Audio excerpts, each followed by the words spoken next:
Кактусқа да мәхәббәт кирәк. Хикәят. Автор Айзәрә Гәрәева Акчура укый. Кыйммәтле, заманча җиһазлар белән тулган өйдә тавышсыз гына гөлләр серләшә. Безнең яфракларыбызны иркәләп үткән кул җылысын башка бер дә тоймабыз инде, ди авыр сулап чәчәкләрен вакытсыз койган ярангөл. Төртмә телле кактус әллә сер бирергә теләми, әллә үзенең иң түзем үсемлек икәнен исбатлыйсы килә. Ярангөлне ачуланып ук ташлый. Кул җылысы имеш, менә миңа берәүнең дә тотынганы юк әле. Елап утырырга җыенмыйм. Мин кул җылысыннан башка да яши алам. Мин заманның иң кирәкле гөле. Хуҗабикәнең уң кулы булып компьютер янында кем утыра иде? Берегезгә дә андый түр урын тәтемәде. Кактусның мактануы башкаларны инде бераз туйдырганда иде. Тик аны кайнана телегенә җиңсә җиңер. Әмма ул нигәдер бәхәскә кушылырга ашыкмый. Үз уйларына чумган, озын гомер яшәгән, күрәсен күргән әбине хәтерләтеп, бер читтә тын гына утыра бирә. Ул арада бөтен җиргә, барлык шартларга җайлашып үсә белгән үрмә гөлнең тавышы ишетелә. Син, кактус, мактанасың, ә менә бүлмәне матурлап, хуҗабикәнең күңелен күрдеңме соң? Әлеге сорау тәрәзә төбендә шау-шу куптарды. Ярангөл хуҗабикәнең кәефен карап, язын бары бер генә чәчәк атуына үкенеп елый ук башлады. Декабрист гөле киресенчә, иң салкын кышкы көннәрдә дә янып торган чәчәкләргә күмелүе белән масайды. Кыяк гөл аннан калышмады. Мин хуш исле чәчәк атарга берләнсәм, хуҗабикәбез куанычыннан нишләргә белми. Ә ак чәчәгемне күрүгә янымнан китәсе дә килми иде. Ул минем матур чәчәкләремә сокланып туя алмады. Шактый вакыт гөлләр үзара мактаныштылар. Бер-берсенә хуҗабикә күңелен күрүләрен испатларга тырыштылар. Үткәндәге хәлләрне искә төшерделәр.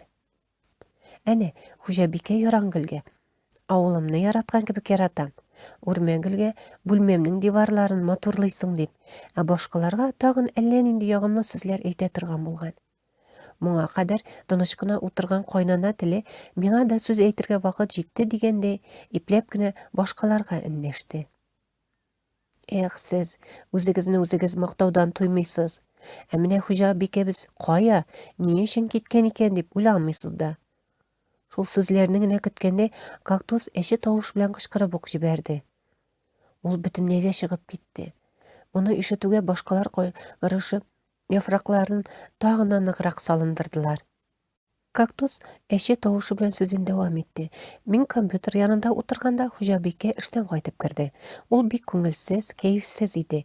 Елап та алды, тынычлана алмый газапланды. Мине компьютер яныннан алып нигәдер, ялгызың моңайма дип, сезнең янга күчерде.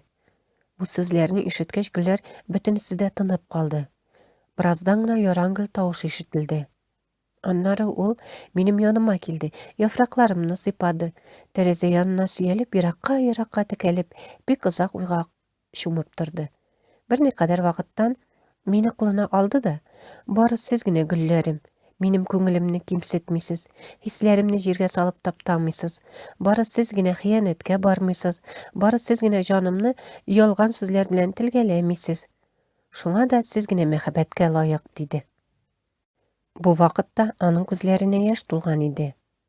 Шуннан соң яшь тулы күзләре белән миңа тагын бер кат карады да, кире үз урыныма куйды һәм тиз-тиз генә атлап чыгып китте. Ул бит гөлләрне бик тә сыйфатлы, кыйммәтле савытларда гына үстерде.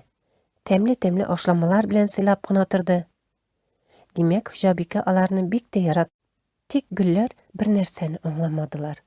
Кыйммәтле җиһазлар тулы бүлмәләре, йомшак келәмнәр җәелгән идәннәре белән күз явын алырлык бу өйне ничек ташлап чыгып китәргә кирәк? Берничә көннән туфраклары кибеп, ярыклар хасил булгач, алар ялгызлыктан гына түгел, эчәсе килүдән дә газапландылар. Бер-бер артлы сула башладылар.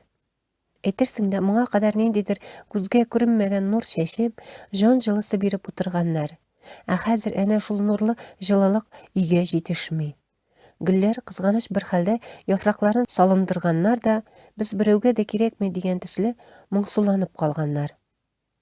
Хуҗабикесез калган йортның башта гөлләре үлә дип юкка гына әйтмиләр икән. Көннәрдән бер көнне өйдә яңа тавышлар ишетелде. Лары элекеге хуҗабикенекенә ошасалар да, һич кенә дә гөлләрне күңеленә ятмады.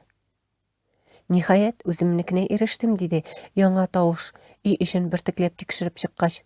Мондагы байлыкка мин хуҗа хәзер, туйганчы типтереп яшәячәкмен.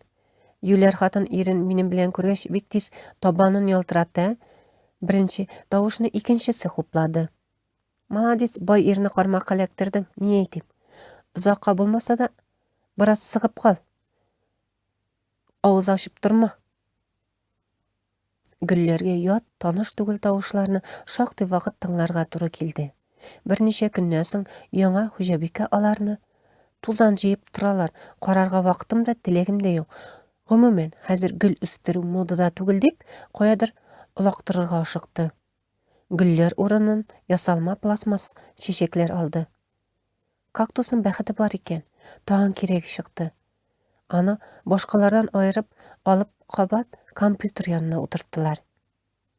Тик башта мин кул җылысыннан да башка яши алам дип мактанган, аннары башка гөлләр кебек үлемгә дучар ителмәвенә куанган кактуска әллә ни булды. Югыйсә, чыгарып ташламауларына рәхмәт генә әйтеп торасы бит. Ул элекеге хуҗабикәсенең энәләренә кагылмыйча гына күңел җылысын биреп каравын көннән-көн ныграк сагынды. Сөйләшми торган ясалма чәчәкләр арасында һәм шуларны хәтерләткән яңа хуҗабикәсе кулына калган кактус зарыгып өйгә кабат мәхәббәт килгәнен көтте. Башка гөлләрне яңа хуҗабикә ишек төбенә чыгарган иде. Күңеленә авыр булса да, ниндидер бик кирәкле әйберләрен онытып калдыргандай, биргә кабат аяк баскан элекеге хуҗабикә аларны күрүгә ишек төбендә тукталып калды. Өйгә кереп тә тормады. Сөенә-сөенә гөлләрен алды да килгән юлы буйлап кире китте. Компьютер янында исә кактус өйгә кабат мәхәббәт килгәнен көтеп калды. Хикәят тәмам. Игътибарыгыз өчен рәхмәт.